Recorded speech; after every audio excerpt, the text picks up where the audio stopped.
Hi everyone, this is Brooke Skidmore with Awaken Horizon. Today is Monday, July 27th, and today's performance tip that we're going to talk about is going to blow your mind. It's going to knock your socks off. That's right, we're going to be talking about goal setting. And whenever I talk about goal setting, I know for some of my athletes, for some of my clients, it doesn't always sound like the most thrilling topic. It doesn't always sound like something that's going to change my game or change my life. But I guarantee it's essential, and it will change your abilities to succeed if you learn how to do it correctly.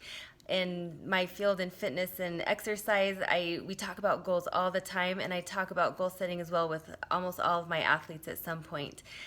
Goal setting can be a way to increase your motivation. It can be a way to increase your confidence if you're feeling like I'm not finding success or I don't know what to do next to improve. There's a lot of ways that that goal setting can help us in our game and in our goals for goal setting. So just to start with a little acronym that maybe most of you are familiar with. In order to be successful with our goals, I always like to talk to my clients about making your goals smarts. And a lot of times we hear about SMART goal setting, but I have an extra S, and this is where it's going to blow your mind, trust me. So let's talk about what each of those things stands for. If you follow this pattern, this acronym in your goal setting if you follow this SMARTS pattern, you stand a greater chance of being successful in your goals. So maybe start right now by thinking about something that is important to you, something that you're working towards, maybe even something that you've been working towards but aren't finding success yet. And what is that for you right now? So think about what you're working on, and let's start with the S. So the S stands for specific, and I actually like to combine the first two. The S stands for specific, the M stands for measurable.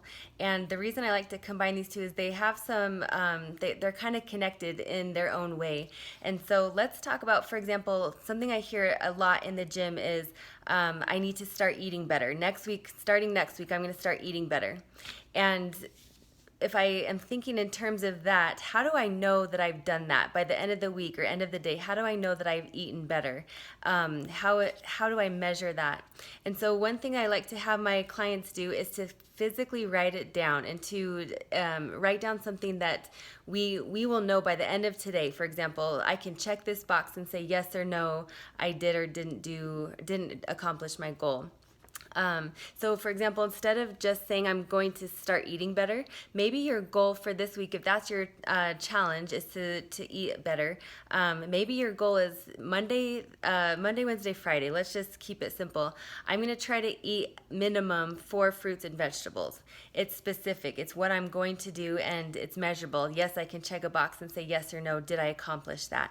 So making sure that your goal is specific and something that I can check off. So that's number one. Letter A stands for action oriented, and this just means that I'm stating my goal in the way that says, what am I going to do? A lot of times our goal might be, for example, if I know I have a game Saturday morning, then sometimes I say, if my friends ask me to go out drinking Friday night, I'm not going to go out drinking. And a lot of times it's hard to know what to do when that temptation comes up. So instead of saying what I'm not going to do, like I'm not going to eat candy ever again, or I'm not going to drink soda, phrase your goal in a way that says what you're going to do. It's action oriented. So maybe instead of saying I'm not going out drinking with my friends the night before a game, I'm going to say when my friends call me to go out, I am going to say, and then have a plan. So when I know that they're going to call me, what am I going to say? And then if I have kind of in my mind, I'm going to say, sorry guys, I'm going to stay home and play Fortnite, then at least you know what you're going to say. It's going to be a lot easier to say that as opposed to in the moment think, well, what words do I use to get out of this kind of thing. Instead of saying I'm not going to drink soda, what could you say to make that action oriented? Maybe instead you say something like I'm going to drink water, or this fun whatever kind of drink that's not carbonated for dinner, or whenever is your greatest temptation to drink soda. So replacing your nose in your goal with what are you going to do. The next letter, realistic. This one is hugely important. We talked about this a few months ago when we talked about goal setting. If my goal is not realistic, the chances of me being successful obviously are not very high. And so we want to set a goal that we can achieve. And the reason why is because if I fail at my goal, let's say my goal is to exercise more often. So I set the goal to work out next week 5 days a week. And if I'm working out 1 day a week, maybe right now, and next week I only work out twice, well, then I failed at my goal. And now my kind of attitude is, what's the point? I can't do it. I've just proven I can't do it.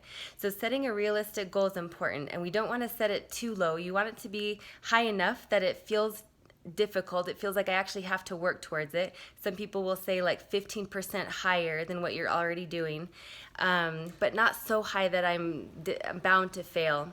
One of my clients was talking about how he needed to exercise more, and he knew that the general recommendation was about 5 or 6 days a week, but he knew that wasn't realistic for him. So he said, you know what, I'm not going to work out at all because I can't do the basic most recommended amount.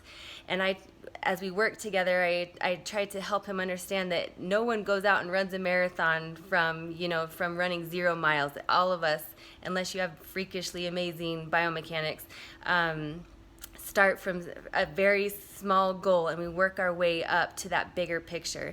So for him, we started with 1 day a week, 30 minutes. That was it.